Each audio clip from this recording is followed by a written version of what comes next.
심리학 팟캐스트 엔네아그램 이야기 진행을 맡은 4번 유형 항원입니다. 4번 유형 연진입니다. 9번 유형 프랙탈입니다. 저희가 이제 저번 주 9가지 유형의 기본적인 두려움과 욕망 편 이렇게 했었는데 반응이 좀 좋았어요. 그쵸? 네, 좋았습니다. 기억나는 반응 같은 거 이런 거 있으셨나요, 두 분? 각힘이요. 맞아요. 저희 이제 구독자 많이 늘어나고 하면 공개 방송 한번 해야죠. 전 가면 쓰고 하겠습니다. 벤데타 막 이런 거. 탈, 막. 하회탈. 탈, 막 이런 거 쓰고. 아유, 뭐, 그래서 이제 뭐, 반응도 많이 좋으셨고, 저희가 직접 만나서 해서 너무 좋았는데, 개인적으로 든 생각이 뭐였냐면, 사고형 진행자도 있었으면 좋겠다. 라는 생각이 좀 들었었거든요. 그래서 이제 사고형 또 진행자분, 남자분, 이렇게 또 함께 하게 됐습니다. 우후! 자, 지금 이제 제 바로 앞에 계신데, 일단은 닉네임과 유형 소개 한번 해주시죠. 네, 안녕하세요. 저는 닉네임은 콜드브루를 쓰고 있고 5번에 6번 날개, 하위 유형은 자기보다 성적 유형입니다. 자, 콜드브루님. 네. 우리 너무 솔직히 반갑지 않아요? 사고형이 이제 콜드브루님 맞아. 오셨는데. 그거는 진짜 필요한 부분이었어요. 네. 정말로. 진짜. 나는 이제 우리끼리 응원 지금 왔으니까 한영의 인사를 좀 혼자 상상을 해봤거든. 그래서 어떻게 하냐면 내가 콜 그러면 연진님이 드 그리고 이제 프렉터님이 부. 나 못하겠어. 왜 이렇게 올드 패션하니? 아, 진짜, 이건 아니고. 아니 우리 팀이잖아요. 네. 알았어요. 그래도 나 할 수 있어. 콜드 부루 이렇게. 내가 콜 드 부르 콜 드 부르 콜 드 부르. 90년대 대학가 같잖아, 이거. 아니 이게 사자 스타일 아닙니까? 아니야. 못 견디겠습니다. 요즘 자. 야 차자 얼마나 그 트렌드에 민감한데요. 아, 그래요? 이거 너무 옛날 스타일이라니까. 약간 막 00년도 버스 신입생 수련회 갈 때 이거 그 00도 안에서 막 아니야. 이거 99 90이야 시작해야 돼.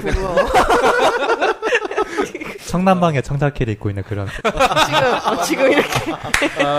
청청 패션. 네. 근데 저희 세 명 다 이제 움츠림 유형이죠. 네. 네. 하필 왔다고 한 게 움츠림이네요. 네. 그래서 이제 듣는 청취자분들이 저희가 이제 움츠리지 않도록 후기라든지 뭐 피드백 많이 주실 것 같고. 근데 이제 콜드브루님에 대해서 궁금한 것도 되게 많을 것 같아요. 네. 하나씩 좀 물어볼까요? 좀 짧게라도. 그래요. 저부터 먼저 여쭤볼게요. 네. 일단 콜드브루님 이제 애니어그램 이야기 이때까지 방송 좀 개인적으로 어떻게 들으셨는지. 자기에 대한 거 물어보고 있어. 아니. 저는 이제 시즌 1보다는 시즌 2가 개인적인 취향이랑 더 잘 맞은 느낌이 들었어요. 그러니까 좀 깊이 있는 내용을 좋아하다 보니 감사해요. 한 방송마다 3-4번씩 계속 출퇴근하면서도 듣고 밥 먹으면서도 듣고 운동하면서도 듣고 누구의 영향이 컸을까요? 시즌2에. 황호님의 진행과 당연히 프렉설님과 무슨 연진님 깔때기야 여기. 지금 약간 제가 봤을 때 프렉터님 약간 기대한 것 같은데. 약간 둘이 연습하고 왔어, 내가 봤을 때는. 이거 먼저 만났네. 수상스럽다. 어디서 만났어요? 제가 이제 콜드브루님 안지가 거의 한 2년 넘었기 때문에. 자, 그러면 뭐 연진님 또 이렇게 처음 옆에 앉아 계신데. 꿈이 뭔가? 아티스트 웨이. 저는 작가가 꿈이고 현재 진행형입니다. 그래서 지금은 웹소설이랑 개인적인 일러스트 에세이를 준비하고 있어요. 근데 뭐 콜드브루님 지금 화면이 안 보이시겠지만 약간 인상이 김영하 소설가 느낌도 좀 많이 나거든요. 네. 뭐 프렉탈님 또 궁금하신 점. 저는 본인 유형 제외하시고 가장 관심이 가는 유형과 이유 있으시면 부탁드립니다. 저는 9번 유형이 가장 관심이 갑니다. 진짜요? 네. 참. 아까 그럼 저라고 말씀해 주셨어야죠. 황원님 말고. 이 분위기 왜 이래? 아니 이유도 물어봤잖아. 네. 왜냐면 9번, 나도 사람들이 들어줄 것 같진 않아. 9번의 메커니즘이 굉장히 흥미롭고 9번이 분노를 억눌렀다가 한꺼번에 폭발하는 그런 화산 같은 메커니즘이 호기심이 갖고 그리고 사람들이 보통 9번을 좀 약간 만만하게 대하는 게 있잖아요. 좀 편하다 보니까. 근데 5번은 상대적으로 그러진 않는 것 같아요. 5번 눈에는 남들이 9번을 너무 막대한다. 그런 게 눈에 보이는데 차마 나서지는 못하고. 그래서 그냥 옆에서 가서 좀 나라도 다 잘해줘야지. 죽었어. 이제 다 참지 마요. 우리 일어납시다. 거의 뭐 방송의 중심이 프렉탈님의 그 말 하나로 네. 방향이 바뀌고 있거든. 여기 다 9번 좋아하는 사람들 모여가지고 또 그래. 약간 여기서는 미친 존재감이에요. 당신들이라도 있어서 사는 것 같아요. 미친 존재감이래. 여기서의 미친 존재가. 오늘 약간 미친 분위기인데 나. 막 다 미쳤어요. 경줄 올 것 같은데. 폭주하는 기관차. 그러면 좀 임하는 자세 같은 거라든지 내가 어떻게 좀 방송을 하고 싶다 이런 것도 혹시 있으면. 네, 제가 여기 오면서 들었던 느낌이 있는데요. 아무래도 저는 뒤늦게 합류를 하는 거잖아요. 그러다 보니 이렇게 세 분이서 이제 단체 줄넘기를 하고 있는 모습이 그려졌어요. 근데 저가 이제 뒤따라 들어가야 되는데 과연 뛰어 들어가다가 줄에 걸리지는 않을까? 과연 줄에 들어가서도 세 분의 호흡에 맞춰서 내가 제대로 뛸 수 있을까에 대한 그런 약간의 움츠림이 있었던 것 같습니다. 근데 평소대로 하면 된다는 생각이 들었고요. 그리고 이제 이 팟캐스트를 사우나로 비유를 하자면 이제 프렉탈님은 뜨끈뜨끈한 온천탕이 떠올랐어요. 아주 노곤노곤하게 청취자들의 몸을 녹여주고 마음을 녹여준 다음에 이따금씩 유레카를 외치게 만드는 그런 유레카. 비유를 제시를 하시고 황호님과 연재님은 이제 스팀 사우나 스팀 사우나. 네, 그 내면에 있는 노폐물들을 들여다보게 만들고 그거를 땀으로 배출시키는 역할을 하시는 것 같아요. 4번의 그런 통찰 있는 시각으로. 그리고 그 사이에서 제가 할 역할이 뭘까를 생각해 봤는데 저는 이제 건식 사우나 역할을 하면 될 것 같다는 생각이 건식 들었어요. 사우나. 네, 이제 청취자들 분들의 이제 흘린 땀을 뽀송뽀송하게 말려주는 역할을 하면 되지 않을까 그런 생각을 하면서 이제 이 자리에 오게 되었습니다. 야, 이제부터 저는 스팀 사우나. 네. 프렉탈님은 온천탕. 저 냉탕 하면 안 돼요? 자, 알겠습니다. 저희가 이제 그러면 이번 주 주제를 자, 오늘의 주제는 이제 9가지 성격 유형의 메커니즘에 대해서 알아볼 차례입니다. 네. 메커니즘이 뭘까요? 메커니즘. 작동 원리? 그쵸, 이제 작동 원리로 이렇게 인식할 수도 있고, 이제 심리적 용어가 있대요, 메커니즘이. 그래서 이 심리적 메커니즘 용어를 한번 읽어주시죠. 네. 메커니즘이란 어떤 행위를 성취하는 의식적 또는 무의식적 심리 과정, 환경에 적응하고 자아를 방어하며 욕구를 만족시키고 혼란을 해결하는 심적 기제로 무의식적 방어 수단을 지칭한다. 라고 되어 있네요. 네.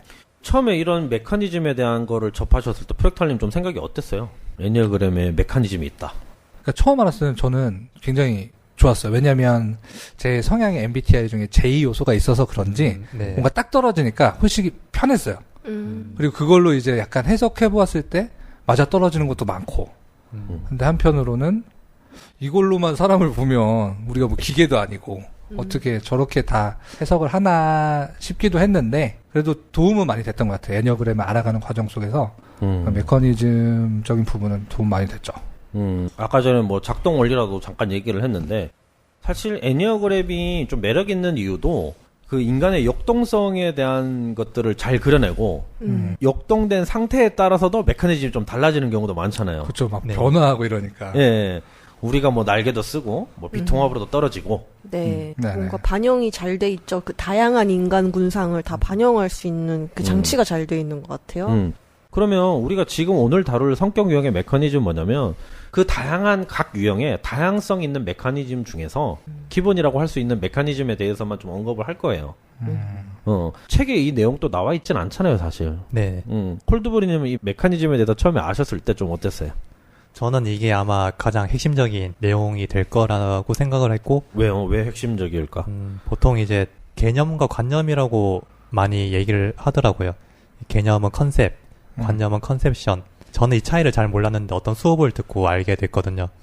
컨셉과 컨셉션? 네. 네. 그게 컨셉이 개념이고 컨셉션이 관념이라고 하더라고요. 예를 들어서 예의라는 개념이 있다고 치면은 우리 모두는 예의라는 개념을 다 알고 있는 사람들이에요. 그러니까 예의라는 하나의 개념을 모두가 인지를 하고 있는 거죠. 근데 예의에 대한 관념은 다 제각각이에요. 아, 문화에 따라서나. 네. 교육과 환경에 따라서. 어른한테 공경하는 게 예의라고 느끼는 사람도 있지만 또 반대로 다른 부분에서 또 예의를 느끼는 사람들도 있고 그래서 어떤 하나의 사건을 보더라도 저 사람 예의가 있다, 저 사람 예의가 없다라는 각각의 관념이 다르다고 하더라고요. 아, 네. 주관적이죠. 네. 그래서 보통 개념은 하나고 거기서 파생되는 관념은 이제 60억 개다. 라고 지칭을 해요, 보통은. 그래서 지금 이제 저희가 다룰 애니어그램의 메커니즘이 가장 핵심적인 개념이고 거기서 파생되는 각 유형별의 특성들, 개성들이 관념이지 않을까 그런 생각이 들었어요. 참, 이 청취자분들이 이제 고구마를 안 먹으실 것 같은. 고맙습니다. 되게 본질적인 부분을 딱 짚어주니까. 사이다가 한 명 들어왔네. 저는 고구마를 담당하고 있는. 우리 세 명이서 막 얘기하다가 마지막에 이제 던지면 될 것 같아. 이제 맘껏 고구마 던져도 된다는 거야. 또 이제 정리해주시는 역할을 하시면 될 것 같네요. 이제 아까 프랙탈님이 읽어주셨던 내용을 다시 한번 살펴보자면, 자아를 방어한다. 그리고 욕구를 만족시킨다. 그리고 혼란을 해결하려고 한다. 그리고 자기를 무의식적으로 방어하려고 한다. 저희가 이제 17회, 18회, 19회 방송 들어보면 세 가지 자아라는 편을 다뤘었잖아요. 네. 네. 세 가지 자아라는 것이 뭐냐면 우리가 세 가지 중에서 하나만을 나의 자아라고 느끼는 거잖아요. 네. 뭐 애니어그램적으로 설명을 하자면 프랙탈님은 어떤 자아입니까? 세 가지 중에서. 저는 본능 그 자체죠.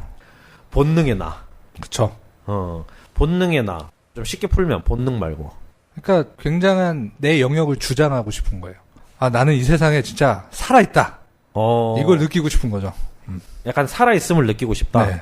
그러면은 연진님은 감정 유형이죠? 나는 이만큼이나 느끼고 있다. 이걸 알아달라. 난 이렇게 느끼고 있다. 감정의 나는 느낌. 네. 그러면 이제 콜드님은 나는 생각한다. 고로 존재한다. 철학자야 완전. 근데 지금 저희가 세 가지 했던 말들을 네. 한번 우리끼리 대하면서 이런 일상성에서도 많이 쓰는 것 같아요. 그렇죠. 예를 네. 들면은 뭐 연진님하고 제가 걸어가요. 그래서 연진님이 어떤 사람을 만나고 왔어요. 그럼 제가 물어보는 거예요. 저 사람 좀 어땠어? 어땠어?라고 먼저 연진님은 뭐라고 말할 것 같아요? 좋았어. 별로였어. 뭐 이렇게 얘기할 수 있을 것 같아요. 연진님은 뭔가가 되게 느낌이 좋아. 저 사람 되게 괜찮은 느낌이 들어. 어땠어?라고 물어봤는데 맞잖아요. 그렇네요. 근데 콜드님한테 내가 어땠어?라고 말해보면 뭐라고 답하실까요? 하나만 예를 들어도 만약에 영화를 저랑 같이 보러 갔어요. 네. 뭐 어벤져스 같이 보러 갔어요. 저 영화 어땠어요? 재밌었어요. 왜냐하면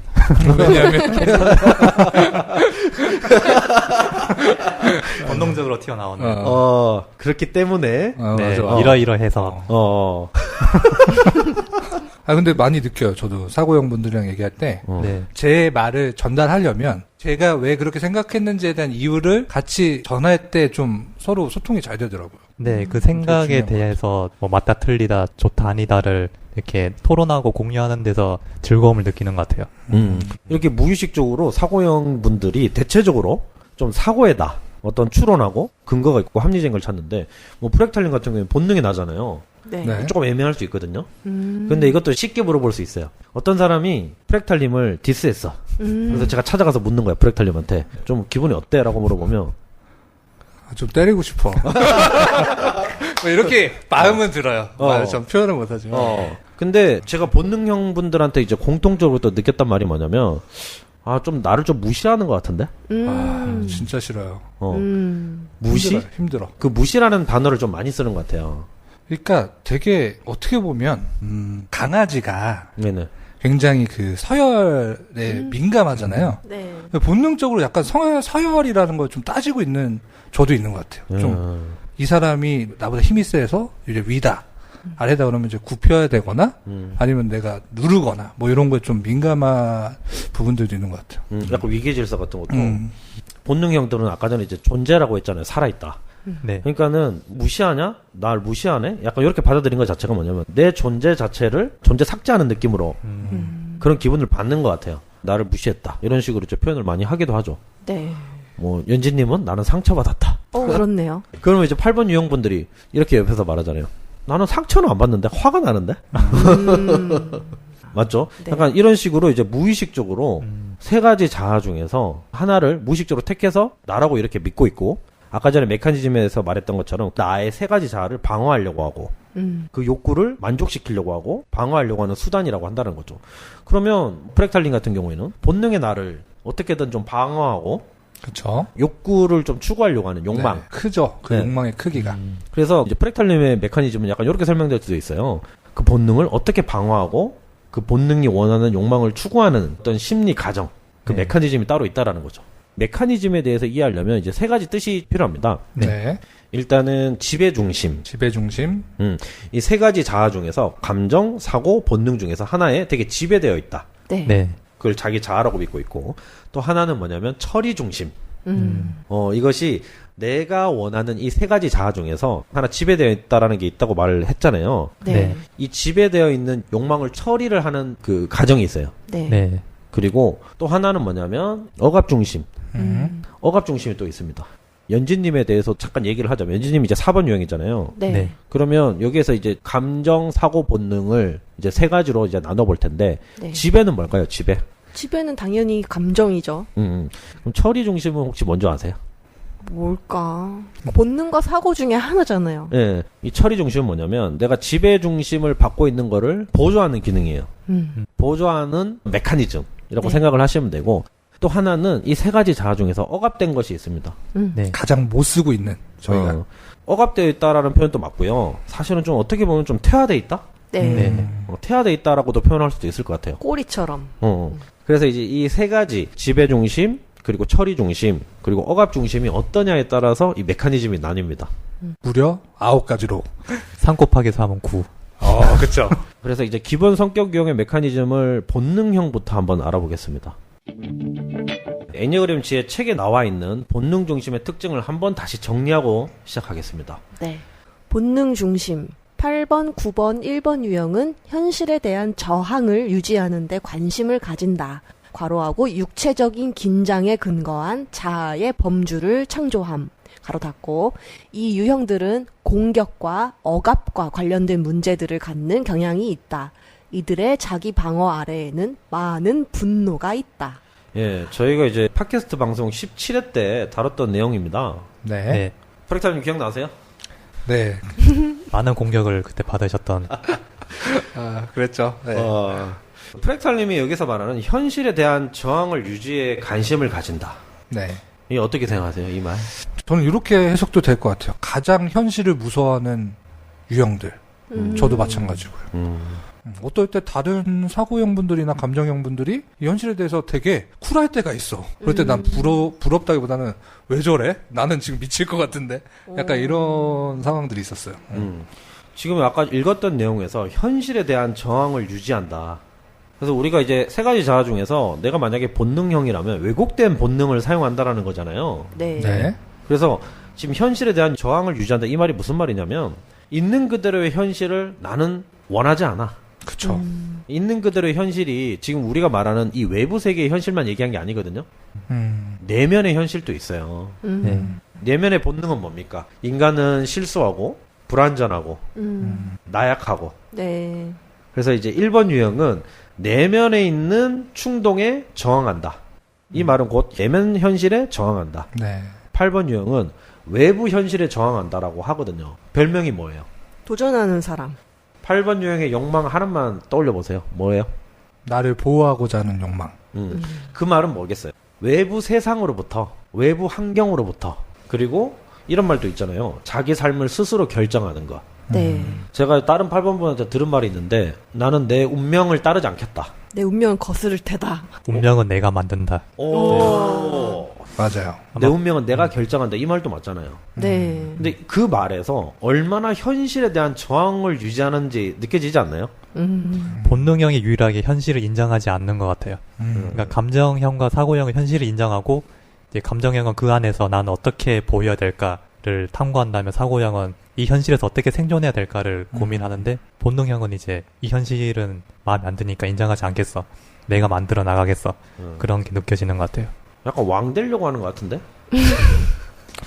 왕 되면 좋죠. 근데 이제 9번 유형.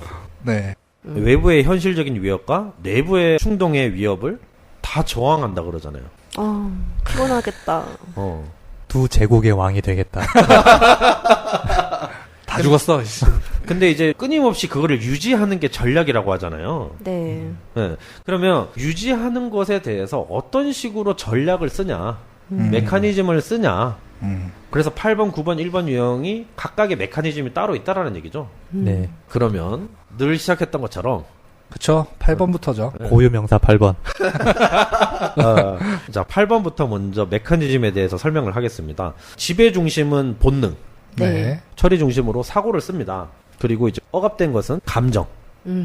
그런데 왜 이제 8번 유형은 본능, 그 다음에 그 처리 중심이 이제 감정일 수도 있는 거잖아요. 네. 네. 근데 8번은 사고라고 이렇게 정의가 돼 있단 말이야. 왜 사고냐? 왜 사고일까요? 왜 사고일까요? 사고는 미래를 향해 있잖아요. 외부의 위협으로부터 나를 지키려면 사고를 써서 어떤 대응을 해야 될지 막 생각해야 될 것 같아. 프랙탈님은? 그냥 사고를 쓰면 더 센가? 생캐. 약간 밀고 나가려면 감정보단 사고인가? 막 이런 생각 들고요. 사고. 그럼 콜드님은? 저도 이제 본능형이란 카드를 맨 처음에 배치를 했잖아요. 그다음에 남아있는 두 가지 카드 중에 하나를 선택해야 되는데 감정을 쓰면 아무래도 내가 어떤 욕구대로 행동할 때 나와 타인이 상처를 받을 확률이 크잖아요. 브레이크가 걸리네. 네, 그렇죠. 뭔가 추진을 할 때는 자연스럽게 마찰이 생기는데 그렇기 때문에 오히려 감정을 억압하고 사고를 2차적으로 써서 미래에 대한 전략을 계속 강구해 나가면서 자신의 본능 에너지를 더욱더 발산하지 않을까 그런 그림이 그려졌어요.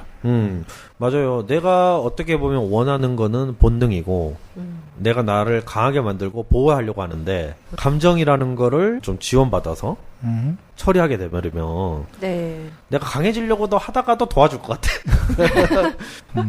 그리고 이런 것도 있잖아요. 타인의 감정도 있겠지만 네. 나의 내면적인 감정도 들여다보면 도전하는 것들이 두렵지 않을까요? 그렇지. 도전하기가 더 어려워질 것 같아요. 감정을 네. 보는 순간 약간은 그럴 것 같아요. 예. 우리가 이 메커니즘을 쓰는 이유에 대해서는 8번 유형의 욕망에 대해서 좀 알아보면 좋습니다. 네. 그럼 8번 유형의 욕망이 뭘까? 콜더님 한번 읽어주시죠. 환경, 사람에 대항하여 자신을 보호하고자 하는 욕망, 혹은 자기 삶을 스스로 결정하는 것.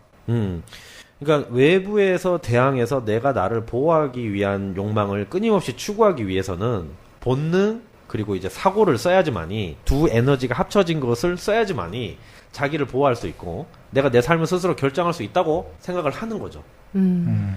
그래서 본능과 사고는 다른 의미로 얘기하면 현실과 네. 사고는 미래를 얘기하잖아요. 그쵸. 네. 과거는 보지 않는다. 그러면 내가 앞으로 여기에서 힘을 계속 키워 나가야 된단 말이에요. 현재 내 존재에서 더 큰 존재로 만들어 나가기 위해서는 일단은 변화하는 세상부터 먼저 감지해야 될 것 같아요. 네. 8번 유형분들이 전략을 되게 잘 짜잖아요. 네. 그리고 그 전략을 정하고 추진해 나갑니다. 그쵸. 그러니까 약간 불도저 같은 기질도 있잖아요. 네. 근데 사실은 그 욕망 때문이라는 거죠. 그래서 그 욕망이 뭡니까? 나를 보호하고자 하는 욕망 때문에 근데 이제 본능 사고를 이제 치우쳐져서 쓰는 건데 근데 우리가 통합이라는 말이 있잖아요. 에니어그램에서. 네. 통합은 세 가지자 본능하고 사고랑 감정이 균형 있게 발달되어 있을 때 쓰는 건데 자기를 보호하고자 하는 욕망 때문에 8번 유형은 감정을 쓰지 않잖아요. 네. 네. 그래서 이것들을 본능 플러스 사고라는 메커니즘을 계속해서 쓰게 되고 그럼 어떤 식으로 나오냐? 욕망의 왜곡의 형태가 나옵니다. 그러니까 끊임없는 싸움으로 왜곡이 8번 유형의 욕망의 왜곡이거든요. 네. 왜 이제 끊임없는 싸움이 이루어지겠어요? 한번 상상해보죠. 8번 유형이 본능 그리고 사고를 쓰고 네. 그리고 억압된 게 감정이다. 근데 왜 그게 끊임없는 싸움의 형태가 될까? 상대방의 감정을 읽을 수 없으니까. 그러니까는 내가 보호하고자 하는 욕망, 내가 커가고자 하는 욕망 속에서 타인의 감정이나 이런 것들을 배려하지 않는. 그러니까는 내가 원하는 대로 가는 거지 타인이 원하는 대로 맞춰주지는 않잖아요. 네. 그럼 전 타인들이 뭉쳐서 8번하고 싸우자고 할 것 같거든요. 이게 8번이 제일 두려워하는 상황이에요. 8번 유형이 무의식적으로 알아요. 내가 계속 이렇게 활동했다가 타인들이 힘을 합쳐서 나한테 덤비면 어떡하지? 거기는 피하고 싶거든요. 네. 근데 이제 이 균형 있는 세 가지 자아를 적절하게 쓰지 않을 때 이제 끊임없는 싸움으로 왜곡된 형태로 나올 수 있다라는 거죠. 네. 제가 스토리를 쓰다 보니 자연스럽게 여러 장르를 보게 되잖아요. 느와르 영화에서 8번의 메커니즘이 가장 핵심적인 플롯인 것 같아요. 뭔가 자기가 엄청 강해지고 싶다, 뭐 왕이 되고 싶다는 욕망을 끄집어내서 그걸 이제 쟁취해 나가는 과정에서 타인의 감정이나 그런 걸 고려하지 않고 이렇게 때때로 경쟁자를 죽이기도 하고 배신도 하면서 이렇게 강해지는데 마지막에 가서는 뭐 대부분의 느와르 영화의 주인공들이 몰락을 하게 되잖아요. 그런 과정이 어떻게 보면 8번이 약간 비통합으로 갔을 때 느낌과 비슷한 것 같아요. 비참해질 수 있다. 그리고 이런 말도 있잖아요. 감정이 이제 억압돼 있다라는 거를 하나만 더 얘기해 드릴게요. 감정이 억압돼 있다. 이게 어떤 거냐면 다른 사람들이 8번 유형한테 감정적인 얘기를 할 때가 있잖아요. 네. 예를 들면 너 때문에 상처받았어. 그러면 이제 8번 유형이 그 순간 내가 이거에 대해서 아파하는 태도를 취하는 것이 아니라 얘가 나를 거부하네? 8번 입장에서. 상대방이 나를 거부한다고 생각을 하고 오히려 그런 상황을 자기가 삶에 만나는 도전으로 받아들인 경우도 되게 많고요. 그러니까 감정을 억압해야만 했던 메커니즘. 내가 나를 보호하고자 하는 욕망 때문에 타인과의 감정적인 교류도 끊어지게 되면서 네. 끊임없는 싸움으로 되기도 하는 것 같아요. 맞아요. 약간 그런 장면이 떠올랐어요. 지금 뭔가 서운함을 표현하는 게 우리인 거잖아요, 사실. 근데 네. 그걸 들었을 때 그게 너무 난 해본 적이 없는 거야. 무서우니까 되려 거기서 더 뭐 이러면서 8번 입장에서는 겁주면서 오히려 그 상황을 막 무마시키려고 하는 그런 상황도 떠오른 것 같아요. 특히 가족 관계에서 예를 들어 자식이 8번 부모님에게 표현하라고 했을 때 오히려 이제 더 방어하고 밀어내고 또 이런 경험들도 있으실 것 같은.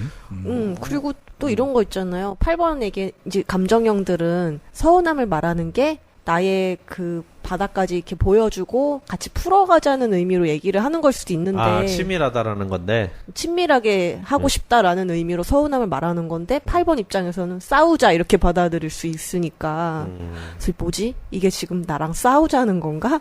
이렇게 들을 수도 있는 것 같아요. 결국에는 감정을 보호하고자 하는 욕구가 훨씬 더 큰 것 같다는 생각도 들거든요. 8번이. 보호하려고. 자기를 보호한다라는 것은 자기의 감정, 숨겨진 감정을 보호한다는 것도 되게 큰 건데 뭐 이런 경우 되게 많은데 8번에 상사가 있어요. 근데 밑에 직원이 또 막 일을 잘 처리하지 못했어. 그래서 순간적으로 막 8번이 화가 나서 막 소리를 지르고 막 뭐라 했어요. 근데 이제 시간이 좀 지나니까 그 상사 8번이 좀 미안한 거야. 그러면 이제 와서 아까 전에 좀 내가 좀 심했지 미안해 이런 게 아니라 갑자기 맛있는 거 던지면서 먹어라. 약간 츤데레 기질이 있는 것 같아요. 오다 주었다 이 느낌이네 딱. 근데 이제 눈치가 있는 사람은 알죠. 그렇죠. 저 사람 미안해서 네. 그런 거구나. 근데 만약에 내가 2번 유형이야. 섭섭하겠다.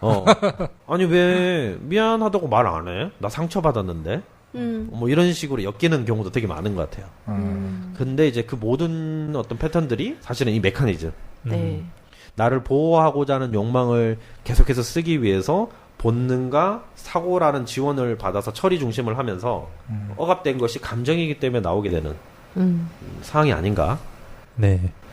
알겠습니다. 자, 그러면 1번 유형의 메커니즘은 뭘까? 아까 전에 이제 처리 메커니즘이 8번 유형은 본능 그리고 사고라고 했잖아요. 네.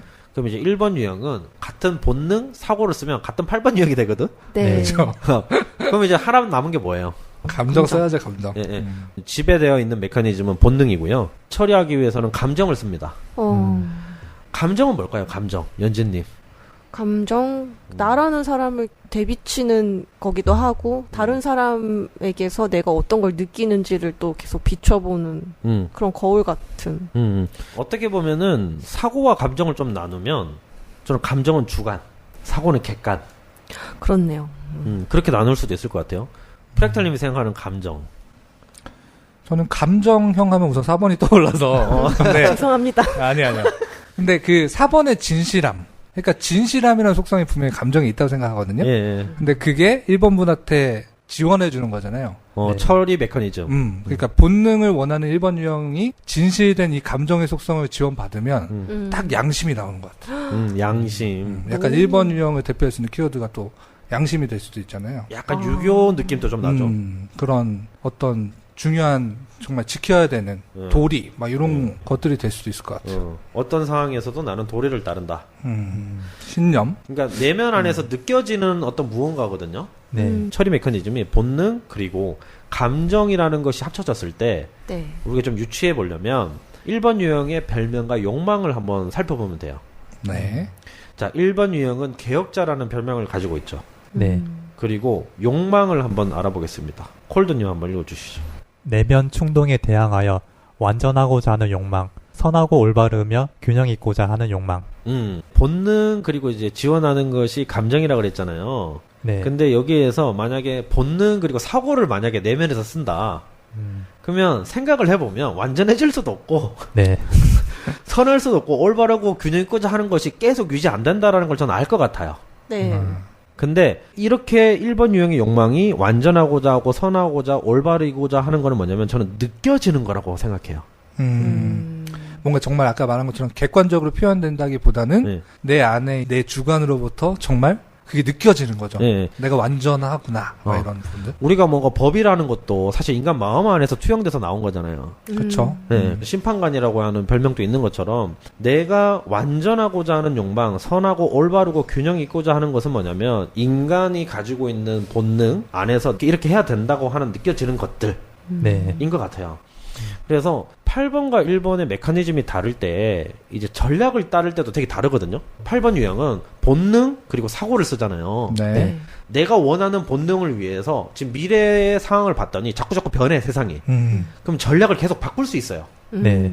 어떻게 보면 유연할 수도 있죠. 예, 뭐 내가 관리자야. 밑에 직원한테 야 내일은 이 전략으로 간다. 야, 아니야 안 된다. 바뀌었어. 상황이 바뀌었어. 그러면 바로 그 1번의 부하 직원이 뭐라고 하겠어요? 일관성이 없네. 걸리는 게 있으시네요. 그러니까는 1번이 안에 많이 가득하시군요. 예, 그 일관성이라고 하는 거 있잖아요. 네. 근데 이 상황이 세상이 변하고 있던데 어떻게 일관성을 유지하면서 전략을 살아갈 수 있겠어요? 그렇지. 절대 5번 유형은 그러지 않잖아요. 네. 사고를 많이 쓰기 때문에. 근데 1번 유형은 뭐냐면 어떤 상황에서 내가 뭔가가 잘못된 것 같다. 그러면 어떤 생각이 드냐면 내가 원칙을 어디서부터 못 지켰지? 그 원칙을 고수하는 것이 옳다. 네. 이것이 맞는 것이다. 라는 방향이 있는 것 같아요. 약간 어떻게 보면 융통성이 없게 느껴질 수도 있는. 연진님. 죄송합니다. 1번 분들 죄송합니다. 요즘 1번이랑 좀 트러블이 있어가지고 죄송합니다. 그분한테 가서 얘기하세요. 네, 죄송합니다. 자, 그죠. 원칙을 고수했느냐, 원칙을 고수하지 못했느냐, 그것에 대해서 어떤 판단을 많이 하죠. 그리고 또 감정이라는 것은 또 뭐냐면 과거에 대한 이야기도 되거든요. 네. 네. 과거를 의미하는데 8번 유형은 어디서부터 잘못됐지를 찾을 때 있잖아요. 자기가 원하는 게 있는데 어디서부터 잘못됐지를 찾을 때 현 상황을 많이 봐요. 맞아요. 네. 외부 상황에서 이런 것들이 돌아오다 보니까 내가 잘 안 됐구나. 그럼 내가 저걸 보완해서 이렇게 해야겠다. 근데 1번 유형은 내가 원칙이라는 게 있잖아요. 네. 근데 이제 과거로 가서 내가 어디서부터 이 과정을 제대로 잘 못한 거지? 과거에서 좀 찾는 경향이 있어요. 잘못된 것을 과거에서 좀 찾는 거죠. 그런 모습이 사실 이제 어떻게 보면 굉장히 왜 이렇게 고집스러워? 정말 융통성이 없어. 네. 이렇게 보이기도 하고, 근데 그런 전략을 취하시는 1번 분들이 남들은 다 포기하고 안 할 때, 끝까지 자기의 그 원칙대로 고수해 가서 마침내 이뤄냈을 때는 막 인간 승리다. 뭐 이런 느낌으로도 많이 저희가 볼 수 있는 것 같아요. 자아 성찰의 끝을 달리는. 말 그대로 이거죠. 역경을 극복했다. 그 신념이라는 표현을 할 때 주로 쓰는 말이 흔들리지 않는 신념이라는 말을 많이 쓰잖아요. 이게 흔들림의 신념이 아닌 거잖아요. 어떻게 보면. 그렇기 때문에 1번 분들이 그 신념, 내면의 신념, 원칙, 흔들리면 안 되는 거죠. 신념이라는 것은 사실 미래를 대처하는 하나의 방식인 것 같아요. 나는 어떤 경우가 오더라도 내 본분과 신념을 따르겠다. 근데 이제 뭐 8번 유형만 봐도 그 전략을 많이 바꾸기 때문에 네. 이거 왜냐면 내가 강해지는 게 목적이잖아. 네. 네. 근데 1번 유형의 욕망은 뭐예요? 완전하고자 하고 일관성이 있어야 되고 선하고 올바르고 균형 있고자 하는 것 자체가 목적이잖아요. 네. 네. 그 목적에 맞는 거를 따르기 위해서 나아가는데 이제 그러면 억압된 성질은 뭐냐면 이제 사고죠. 네. 네. 사고가 억압돼 있다라는 부분들이 좀 있기 때문에 좀 어떤 형태로 좀 나올 수 있을까요? 1번 유형이 사고가 억압돼 있는 메커니즘을 사용할 때.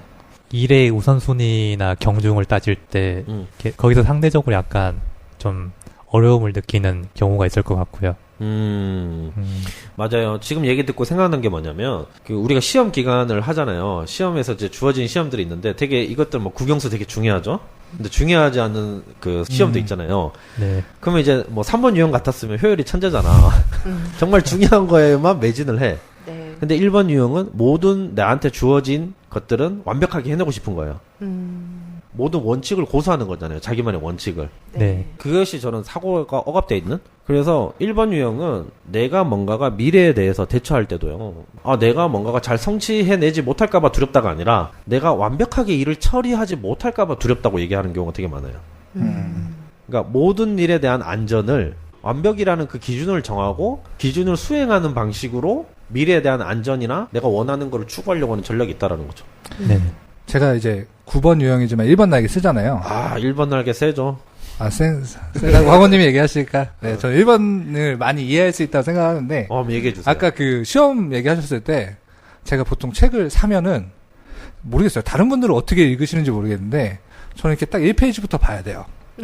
그리고 거기서부터 쭉 훑어줘야 돼. 약간, 저자의 한 글자 한 글자도 우선은 읽어줘야 된다는 마음이 있어요. 그래서, 보통은 재밌는 부분만 찾아서 읽고 싶기도 하잖아요. 그래서 책을 산 이유가 있으니까. 네. 그래서 전 그래도 그때까지 꾹 참으면서 하나하나 읽어나가서 이제 차례대로. 내가 원하는 부분이 나올 때까지 좀 그렇게 읽게 되더라고요. 이것도 다른 사람하고 많이 다르다. 이런 생각한 적이 있어요. 그러면 그 타인을 대할 때라든지 자녀를 대할 때라든지 교육 방식에서도 약간 그런 방식들이 좀 나올 수 있는 건가요? 프랙탈린 경우? 많이 있죠. 아까 예의란 표현도 뭐 나왔으니까 제가 가지고 있는 예의에 대한 그 관념이 있어요. 아까 말씀 주신 것처럼. 네. 게다가 또 저 사회적 유형, 본능적 편향이 그러다 보니까 아들내미는 그냥 뭔가가 자기만의 뭐 생각이나 그 느낌이 있어서 했겠지. 근데 그게 용인이 안 되는 상황이면 진짜 막 빠직하면서 당장 불러다가 이제 혼내고 막 이렇게 되더라고요. 되게 많이 경직되는 느낌? 그때 되면 막 제가 확 돌아요. 그러면 이제 아까 전에 말씀처럼 1번 유형의 메커니즘이 이제 지배된 것이 본능, 그리고 처리 메커니즘이 본능에서 감정을 쓰게 됐을 때, 그걸 끊임없이 추구하게 됐을 때 욕망의 왜곡을 보셔야 되거든요. 네. 1번 유형의 욕망의 왜곡을 연진님 한번 읽어주시죠. 욕망의 왜곡은 비판적인 완벽주의로 왜곡된다. 네. 그러니까는 자기 자신도 비판하고 모든 것들에 대해서 나만의 기준을 갖고 잣대로 갖고 모든 것이 잘못됐다 비판하는 것으로 왜곡주의로 이제 빠져나가는 거죠. 네. 그래서 이제 균형 있고자 하는 형태가 됐으면은 사실은 1번 유형도 불안해서 그런 것 같아요. 모든 일을 그렇게 완벽하고 선하고자 하는 욕구는 그러니까 내 안에 뭔가가 어떤 권위자 같은 게 있는 거야. 네. 그러니까 불안해서 그렇게 하는 것 같아요. 사실 이제 비판적인 완벽주의라는 표현이 저 다른 건 들었을 때 저는 사실 굉장히 타인을 향해 있는 느낌으로 저도. 키워드가 있잖아요. 근데 저는 제가 이해하는 제 안의 1번은 어떤 느낌이냐면 정말 자신에게 관대하지 못한 거예요. 사실은.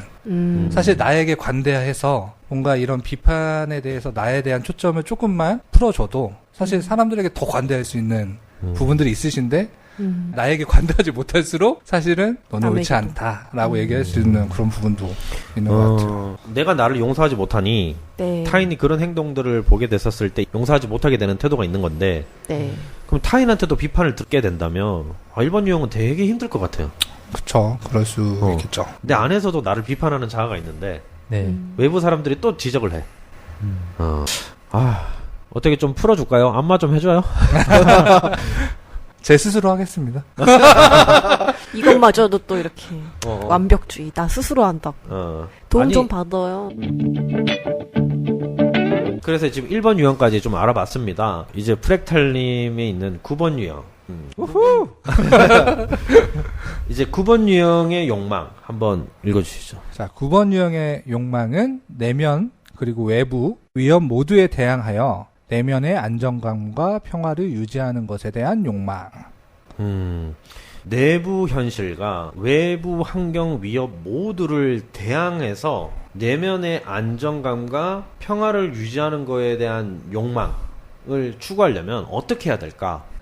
예를 들면 사실 1번하고 8번도 자기가 생각하는 평화를 위해서 싸워야 되잖아요. 네. 예를 들면 8번 유형은 외부랑 싸우려고 할 때 내가 내면이 평화가 깨질 수 있잖아. 두렵고 나도 약하고. 근데 그걸 안 보는 거잖아요. 네. 억압돼 있으니. 근데 1번 유형도 외부 세상에 대해서 내가 따라야 될 것들이 있는데 그것들은 보지 않은 상태로 내면의 충동에 자아가 가 있으면서 그거를 지켜나가면서 어쨌든 자기 평화를 위해서 만들어가고 있잖아.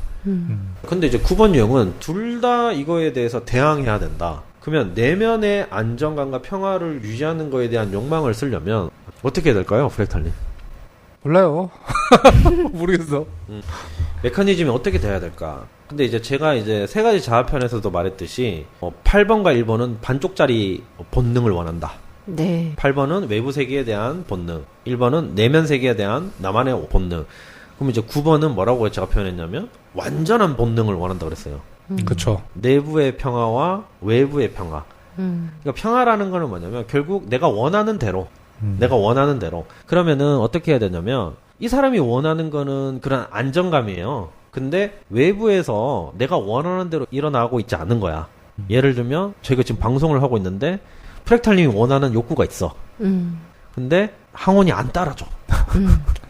아, 어떻게 해야 돼요? 안 따라줘. 그럼 어떻게 되냐?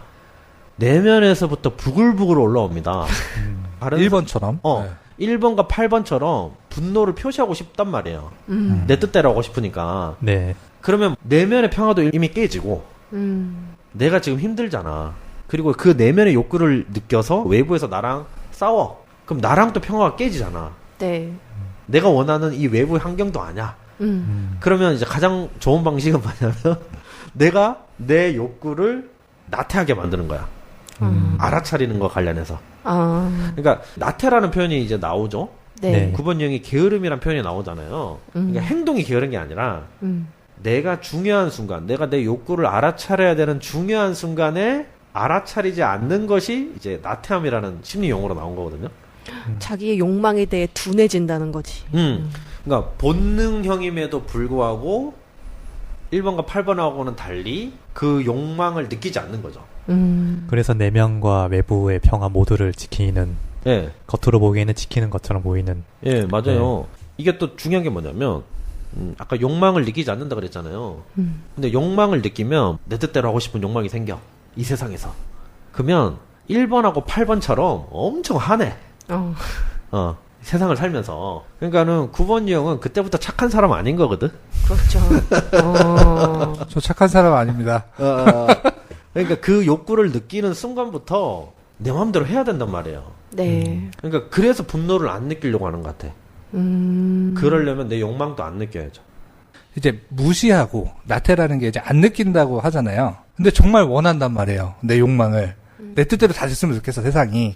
그 말씀해 주신 것처럼 완전한 욕망을 위해서 안 느껴버리는데 사실 안 느낀과 동시에 제가 어딘가로 가 있는 거예요. 내 뜻대로만 되는 세상으로. 그때 말했던 막 유체 이탈이 되고 뭐 딴 세계로 가버리고 몽상해버리고 내면의 성소로 들어간다는 표현이 딱 그건 것 같아요. 근데 뭔가 무의식적으로는 이 공간에 제가 있지만 저는 안 느껴버림으로써 어딘가로 날아가서 내가 맘대로 할 수 있는 세상에서 혼자 있는 거야, 지금. 맞아요. 이 메커니즘으로 돌아가는 느낌이죠. 지금 말씀하셨던 그 패턴의 방식이 뭐냐면, 욕망을 잘 보세요. 욕망이 뭡니까? 9번 유형의 욕망을 프랙탈님 한번 읽어주시죠. 내면, 외부, 양쪽 모두에 대항하여 내면의 안정감과 평화를 유지하는 것에 대한 욕망입니다. 예. 이런 식으로 평화를 유지하는데, 그러니까 아까 전에 그랬죠. 몸은 여기 있다 그랬죠. 네. 근데 이제 자기만의 세상으로 들어갈 수 있다 그랬잖아요. 네. 이제 그 자기만으로 세상이 들어가는 것이 뭐냐면, 애니어그램 메커니즘상 본능이 없는 사고와 감정의 결합된 메커니즘. 네네. 이거는 뭐냐면, 본능이 빠져있는 자기 내면 세계거든요. 네. 본능은 현실을 의미한다 그랬잖아요. 네. 사고와 감정이 결합되면요, 내면 세계가 열려요. 뭐 4번 유형도 있죠. 네네. 4번 유형은 그 내면 세계를 약간 환상의 세계. 네. 콜드님 같은 경우에는 간념의 세계. 그리고 이제 9번 유형은 내면의 성소. 그러니까는 내면의 성소가 이제 백일몽이라고도 해요. 백일몽이라는 말 아세요? 데이드림이라고 하던데 영어로. 환한 세상에서 꿈을 꾸고 있는 거지. 그러니까 무슨 그러니까 우리가 잘 때 꾸는 꿈이 아니라 그 꿈을 낮에도 꾸고 있는 거지. 현실 세상에서 꾸고 있는 꿈이라고 해야 되나요? 현실 세상에서 내가 원하는 거를 이루지 못한 욕구를 어떤 무의식 세계로 들어가서 거기에서 내가 원하는 욕망을 추구하려는 형태. 내가 외부에서 내 걸 원하면 외부의 평화가 깨지잖아요. 외부 환경과. 네. 사람들하고 싸워야 되잖아. 그러지 않는 방식으로 내가 후퇴를 해서 내면 세계로 들어가서 이제 거기에 이제 있는 건데, 그 내면 세계라는 것이 과연 실제로 어떤 형태일까? 사고, 그리고 감정. 순서는 상관이 없어요. 네. 감정 플러스 사고일 수도 있습니다. 과연 이 세계는 어떤 세계일까? 그러니까 내가 지금 외부 상황 안에서 화가 날 만한 것들이 일어났다고 칠게요. 본능에서. 욕망이 지금 꿈틀댔어. 내가 원하는 게 약간 지금 순간 어금니를 깍 깨물었어, 9번이. 근데 이제 그거를 생각을 전환할 수 있는 사고 플러스 감정이에요. 아니야. 이거 분명 좋은 것도 있어. 난 쟤 충분히 이해해. 그 상대방을 이해해버리는 방식이라든지, 아니면 지금 이 상황 안에서 최악의 경우거든요? 근데 그 안에서도 좋은 게 있거든요. 그 좋은 점에 초점을 맞추는 능력을 쓸 때 사고 플러스 감정을 쓰는 거예요. 그러니까 처리 중심이 그거라는 거예요. 네. 네. 거기에다 내가 초점을 갖다 대버리면 내 마음 평안할 수 있거든요. 그리고 실제 이 세상이 남들처럼 그렇게 심각한 최악의 상황의 고통으로 안 느껴져요. 네. 그러면 외부도 보호했고 내면도 지켰잖아. 네. 프랙탈님 뭐 기다려. 아 진짜 지킨 건가? 이런 생각이 들어가지고 제가 이제 저번 주 방송 때 그랬잖아요. 평화로운 상태주의자. 아 상태는 지켰네요. 아 굉장히 창의적인 방법인 것 같아요. 그러면 이 메커니즘을 어떤 식으로 좀 설명을 해야 될까? 그 용어로 한번 설명을 해보죠. 네. 이제 9번 유형은 본능형이니까 무조건 본능을 원하죠. 그렇죠. 지배 중심은 본능. 본능. 그러면 이제 처리 중심은 뭐냐? 내가 본능을 위해서 만약에 이 본능을 써서 아까 전에 1번과 8번처럼 처리 중심을 같이 써버리면 네. 어떤 상황이 일어나냐면 나는 하나인데 내면 세계도 지켜야 되고 외부 세계도 지켜야 돼. 네. 그거 자체가 저는 9번한테 엄청나게 불안하게 만든다고 생각하거든요. 분리입니다. 그게 분리예요. 예, 예. 내면 세계도 지켜야 되고 외부 세계도 지킨다라는 것 자체가 뭔가 모순이잖아요. 나는 한 명인데. 그래서 이거는 그 욕구는 정말 무의식으로 갖다 두는 거예요. 자, 이 본능, 그러니까 9번의 지배 중심은 본능이라고 그랬잖아요. 네. 8번도 1번도 지배 중심이 본능이라고 했어요. 근데 무의식에 층이 있다고 치면 8번과 1번은 그 본능의 무의식이 1층에 있다고 칠게요. 근데 9번은 한 10층 밑에 있어요. 아, 지하 10층. 네, 그 정도 있어줘야 분노가 안 꿈틀대거든요. 정말 무의식에 내가 원하는 그 무의식이 있고요. 그리고 이제 그거를 처리하는 메커니즘이라고 아까 했잖아요. 그 처리하는 메커니즘은 사고, 미래와 감정, 과거. 미래와 과거를 막 배워하면서 뭐 이런 거 있잖아요. 아, 그래도 이런 일이 있으니까 앞으로는 좋은 일이 있지 않을까? 그런데 지금 현재가 지금 막 끔찍해. 아, 근데 내가 어렸을 때 처음에 이 일을 했을 때 되게 행복했었는데 막 상상해서 자기 기분을 달래는 거예요. 네. 그러니까 약간 꿈을 꾸느라 현실을 보내는 거죠. 그쵸, 프레탈님? 네, 짠하네요. 나도 지금 너무 딱했어요. 근데 괜찮아요. 예. 네. 그래서 이제 어떻게 보면 9번 유형은 완전한 존재, 완전한 안정감을 위해서 자기의 존재감이 없어야 되는 어디 상황에 녹아들어야 된다든지 아니면 어떤 사람한테 녹아들어야 된다든지 아니면은 정말 욕망은 뭐냐면 내가 진짜 하고 싶은 게 욕망이잖아요. 그게 아니라 그냥 먹는 거, 자는 거, 쉬는 걸로 간접적인 욕망을 채우는 걸로 아주 단순한 본능을 채우는 것만으로 만족을 하는. 네. 근데 사실은 이런 성향들이 나중에 성장했을 때는 흔들림이 없는 성향으로 나올 수는 있어요. 대신 이제 현실에서 깨어나야 되는 거죠. 자기에 대해서도 좀 더 알아가야 되는 그런 유형이기도 하고. 예. 프랙탈님은 어때요? 내가 이제 내 욕구에 대해서 네. 애니어그램이라는 걸 통해서 아 내가 9번이래. 내가 욕구에 대해서 잘 모르는데 한번 생각해볼까라고 하면서 이제 조금씩 내가 뭔가가 눈치를 채잖아요. 내 욕구에 대해서. 그 내 욕구가 지금 이거다라는 걸 눈치채는 것보다 내가 이렇게 그러니까 내가 이것만을 좇으면서 살았구나라는 게 먼저였던 것 같아요. 그게 뭐냐면 그 완전함을 난 원했던 거구나. 근데 절대 그게 안 되는 거구나. 이거 알자마자 그냥 좀 풀리는 것 같아요. 정말 완전한 1번의 그 내면과 8번의 외부를 동시에 가질 수가 없는 게 사실 우리 인간이구나. 네. 이렇게 하니까 좀 많이 편해졌어요. 내가 이거를 안 좇아도 되는구나 생각하니까 그때부터는 내 욕구가 뭔지 알아차리기 전에 그냥 행동하게 되는 것 같아요. 내가 원하는 게 이거구나. 알기도 전에 그냥 몸이 움직이는 거? 뭐 이런 식이 될 수 있을 것 같아요. 사람이 영원히 살 수 없는데 보통은 그렇죠. 그걸 받아들이잖아요. 근데 9번은 영원히 살 수 있을 거야 라는 그런 믿음을 가지고 계속 살다 보니까 이루어지지 않는 거를 이제 이루어지려고 하기 때문에 점점 고통을 받아가는 게 아닐까. 그 정도의 에너지가 아닐까라는 생각이 들었어요. 맞아요. 정말 아까 말한 감정사고의 처리 중심만으로 산다면 정말 신이 될 수도 있을 것 같아. 무한한 존재가 될 수도 있을 것 같아. 근데 아니죠. 현실은 그렇지 않죠. 우리는 지금 여기 있는 거고, 분명히 그 부분은 알아차리는 게 도움이 되실 거예요. 그래서 이제 메커니즘 다시 한번 설명하겠습니다. 이제 본능은 지배 중심이 있죠. 근데 네. 이제 1번과 8번과 달리 저 밑에 지배. 지하 10층에. 예를 들면 약간 이런 느낌이에요. 이것도 이제 상상인데 그 빙판이 있잖아요. 네. 네. 그 빙판이 큰 빙판이 있는데 그 빙판은 밑에가 이제 본능인 거야. 9번의 본능. 뚫고 올라올 수가 없네. 그 위에 두 명이 손잡고 스케이트를 타. 네. 얼음 깨트리면 안 되네. 그 스케이트를 타고 있는 애가 한 명은 사고야. 그리고 한 명은 감정이야. 그래서 얘들 둘이가 되게 막 돌아. 본능 위를. 근데 걔들이 도는 이유는 뭐 사실은 본능 때문인 거야. 본능을 위해서. 내가 원하는 거는 지배 중심은 본능이잖아. 네. 근데 이제 이 메커니즘을 계속 쓰다 보면 어떻게 되냐면 원래 균형이라는 거는 본능, 사고, 감정이 적절하게 맞아야 되잖아요. 네. 네. 그러면 이제 진짜 나와 백일몽 속의 나가 그 분리가 되는 거예요. 이걸 계속 쓰게 되면 9번 네. 유형의 메커니즘을 쓰면 사고 본능의 나와 본능의 나가 멀어지는 거야. 그러면 거리가 되게 멀어지거든요. 그러면 9번 유형이 나를 계속 존중하지 않고 환경에서 문제가 되지 않기 위해서 자기 에너지를 다 써버리거든요. 네. 그러면은 욕망의 왜곡을 보셔야 돼요. 욕망의 왜곡을 프랙탈님 한번 읽어보시죠. 네. 9번 유형의 욕망의 왜곡은 고집스러운 태만으로 왜곡됩니다. 예. 태만이라는 것이 뭐 나서지 않는다. 네. 라는 뜻도 있겠지만은, 조금만 더 아까 얘기하자면, 나태.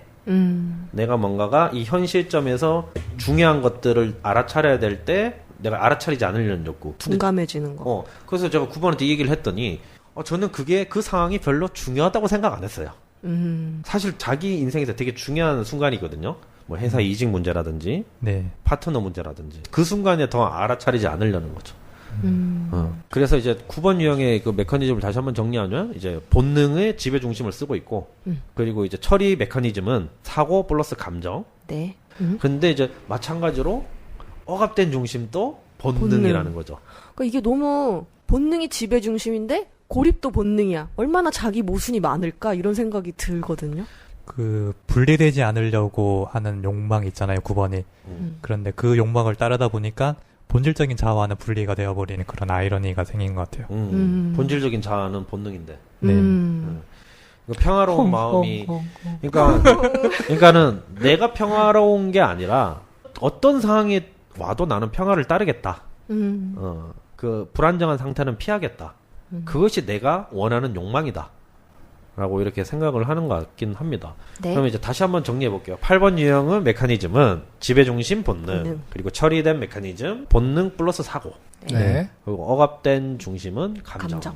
그리고 1번 유형은 반대죠. 지배중심은 본능, 처리 중심은 이제 본능 플러스 감정. 감정은 이제 지원 정도 해주는 겁니다. 그리고 억압된 중심은 사고. 자, 9번 유형은 이제 369는 이게 공통점이에요. 지배중심은 본능. 그런데 처리 메커니즘은 사고와 감정, 그리고 억압된 중심도 본능. 아주 아이러니한. 네. 우후! 모순 왕이다. 그래서 아까 전에 이 모순될 수 있기 때문에 그 무의식 더 깊은 층에 있다고 얘기했던 것 같아요. 지하 10층. 네. 자, 그래서 내려갑시다. 지하 예. 10층. 본능 중심에 대한 메커니즘을 좀 다뤄봤고요. 연진님 어땠어요? 본능 중심. 이런 메커니즘으로 설명을 들으니까 저 같은 경우는 이제 4번과 1번이 왜 연결이 돼 있는지에 대한 이해가 확실히 되는 것 같아요. 오, 본능형 지금 메커니즘의 4번 유형 얘기. 깔때기였나요? 그리고 콜드님은? 본능형에 대해서 좀 더 얘기를 하면서 더 스스로도 많이 알아간 것 같은 느낌이 들었고, 이제 앞으로 본능형 분들을 보면 좀 더 따뜻하게 대해주는 사람이 되어야겠다. 그런 생각이 들었어요.